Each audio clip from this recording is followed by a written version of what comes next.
لوزو پیغمبر صلى الله عليه وسلم أكبر الكبائر الإشراك بالله وقتل النفس وعقوق الوالدين وشهادة الزور. چخي گناه ركا يريدنا چخي گناه ركايا الله تعالى ديز شريكو برانبر بور شرك گناه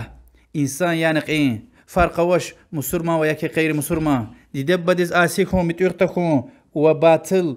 تابرقل شاهد ولون. وهكذا حديث الله عنه وبيغمبر عليه الصلاة والسلام اجتنبوا السبع الموبقات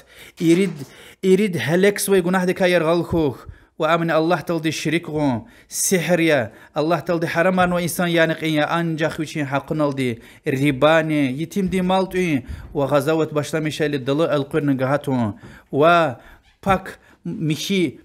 خبارة وشير مؤمن دي شلرل بحتاوهين قطرون